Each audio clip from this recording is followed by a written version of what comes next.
Jane, welcome to the Late Look North. I'm Alison Freeman.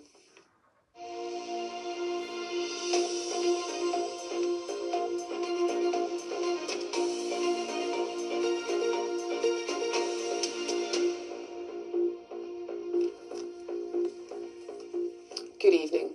An NHS worker donated her own kidney to a colleague's son to offer him a new lease of life.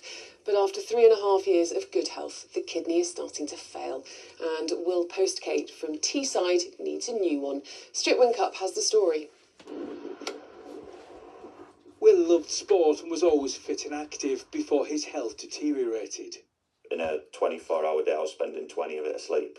Because it was like a light switch. It was like one day I was absolutely spot on, running, no problem, and then I tried playing football for my mates, and I couldn't do 5 minutes.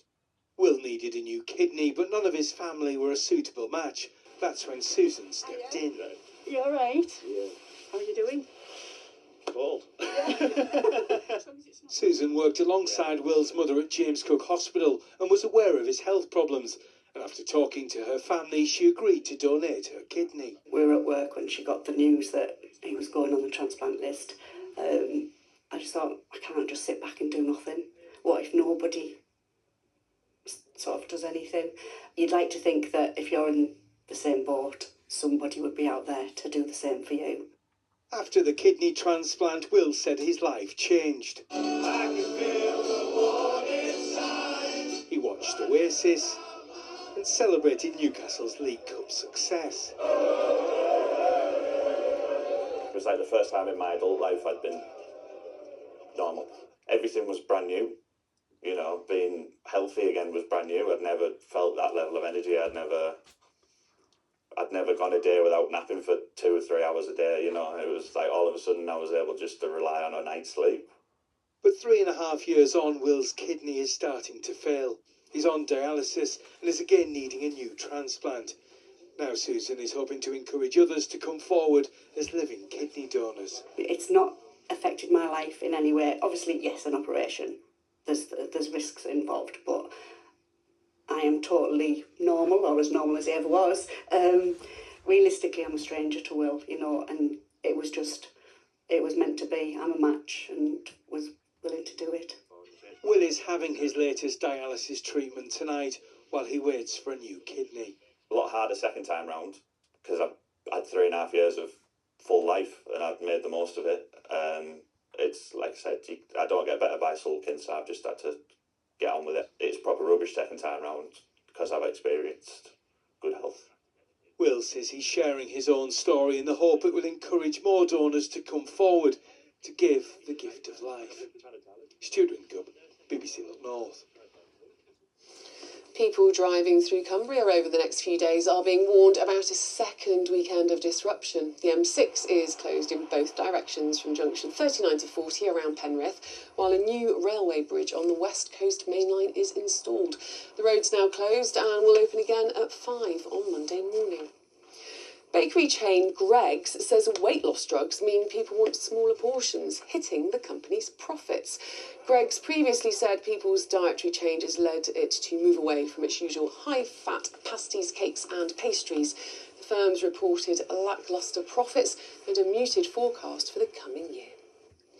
Now, a new £4.5 million immersive gaming centre has opened in Whitehaven, which it's hoped will give local youngsters the digital skills of the future. A once neglected 4-storey building on Duke Street has been given a complete makeover as part of ongoing regeneration. Mark McAlinden reports. You all right, Ian? Once over, it was old industries like steel and coal that dominated West Cumbria. Other remote with your left hand, that one will make you float around nice and slowly. It's this trigger on the back there. Okay. Yeah? Now, though, the future in this classroom looks very different. On its first morning, doors at the levels were open for guests to take a look, with TV and podcasting studios to gaming rooms and virtual reality arcades. We utilise robotics, we utilise swimming robots, flying robots, and also virtual reality to train people. To have people who start here and join us with that skill set is such a huge boost for them as individuals and that career path they're on, and for us as an organisation. Sellafield has poured more than £3 million in to make this place happen, alongside money from BT and Britain's Energy Coast. I'm not much of a gamer, but I think it's brilliant what they're doing here. To have something like this here for people, for the community, is absolutely fantastic. It's hoped esports will be an Olympic event, and with kids as young as these playing at the levels, why shouldn't a champion of the future come from West Cumbria? Not that everyone, though, here today could cope with a world of virtual reality. Whoa! I really can't do that, Jackson. I'm sorry. It might look as if I'm simply standing in an open part of this new building, the levels, but in front of me is a plank that looks barely 8 inches wide, and beneath me, the skyscrapers of, I'm assuming, some American city. That's absolutely terrifying. I couldn't even move towards it. Mark McIlinden, BBC Look North, Whitehaven. I think I'd feel the same. Right, time for the weather now. Here's Paul.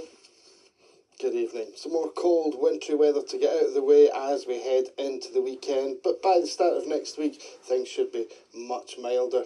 Overnight tonight, there are still a few wintry showers around. They're coming in that northeasterly breeze, coming up over the high ground, putting down a covering of snow in 1 or 2 spots. Icy stretches forming readily in between those shower clouds. A widespread frost in towns down to -1 or -2 Celsius. Out in the countryside, more like -4 or -5. So it's icy patches to start the day tomorrow. A mostly dry day though. Any wintry showers die away fairly quickly. Get broken cloud, some bright spells and light winds. Going to be another cold day though. After that frosty start, we'll see highs around 3, maybe 4 degrees Celsius. Cloud and snow coming in from the west on Sunday, turning to rain later, much milder by Monday. Megan Patterson's back here tomorrow evening, but in the meantime, sleep well. Good night.